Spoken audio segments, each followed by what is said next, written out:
নমস্কাৰ প্ৰিয় দৰ্শকসকল, চাবলৈ আৰম্ভ কৰিছে আসাম লাইভ 7 আৰু ষ্টুডিঅ'ত মই বিকাশ। প্ৰিয় দৰ্শকসকল, প্ৰতিজন ভাৰতীয়ক গৰ্বিত কৰিব পৰা এক সংবাদ আপোনালোকলৈ আমি লৈ আনিছো।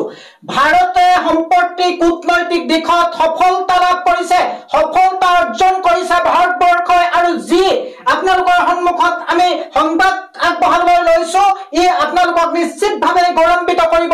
প্ৰিয় দৰ্শকসকল, 1971 চনত যেনেকৈ বিশ্বৰ মানচিত্ৰত এখন নতুন দেশৰ সৃষ্টি হৈছিল, সাৰ্বভৌম এখন ৰাষ্ট্ৰৰ জন্ম হৈছিল বাংলাদেশ, ঠিক তেনেদৰে আজি 2025 চনতো পাকিস্তানৰ পৰা এখন পৃথক ৰাষ্ট্ৰ জন্ম হোৱাৰ দিশত নাম বেলুচিস্তান।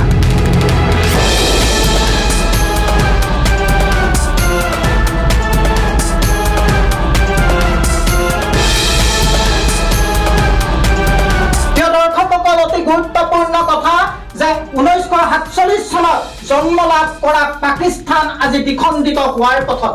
যেনেকৈ 1971 চনত স্বাধীন বাংলাদেশে আত্মপ্ৰকাশ কৰিছিল, আজি পাকিস্তানৰ বুকুৰ পৰা ওলাই যোৱাৰ উপক্ৰম হৈছে স্বাধীন বেলুচিস্তান।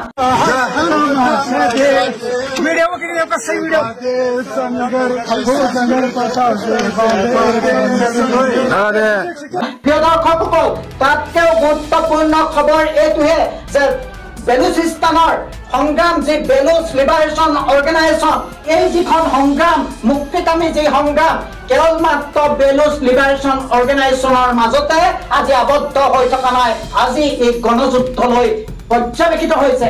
আজি কেইজনমান মাত্ৰ বেলুচৰ যুৱকে হাতত AK-56 লৈ ৰকেট লৈ ওলাই অহা নাই, আজি গণসামৰিকীকৰণ কৰা হৈছে। গণসামৰিকীকৰণ অৰ্থাৎ বেলুচিস্তানৰ জনতাই আজি মুক্তি বিচাৰিছে পাকিস্তানৰ পৰা, হাতত অগ্নিয়াস্ত্ৰ তুলি লৈছে, হাতত মৰণাস্ত্ৰ তুলি লৈছে, আৰু বেলুচিস্তানৰ জনতাই আজি বেলুচিস্তানক স্বাধীন এখন সাৰ্বভৌম ৰাষ্ট্ৰ হিচাপে আজি বিচাৰিছে পাকিস্তানৰ বুকুৰ পৰা।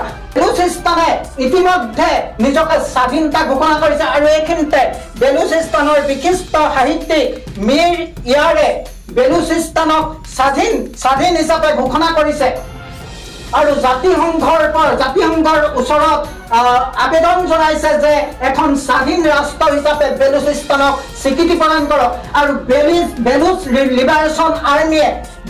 লিবাৰেশ্যন আৰ্মিয়ে ভাৰতক আবেদন জনাইছে যে দিল্লীত বেলুচিস্তানৰ এক দূতাভাস স্থাপনৰ অনুমতি প্ৰদান কৰক। অতি গুৰুত্বপূৰ্ণ খবৰ প্ৰিয় দৰ্শকসকল, যে বেলুচ লিবাৰেশ্যন অৰ্গেনাইজেশ্যনে যিটো মুক্তিকামী সংগঠন, সেই মুক্তিকামী সংগঠনে আজি ভাৰতবৰ্ষক আহ্বান জনাইছে যে দিল্লীত দূতাবাস স্থাপনৰ বাবে অনুমতি প্ৰদান কৰা হওক স্বাধীন বেলুচিস্তানক।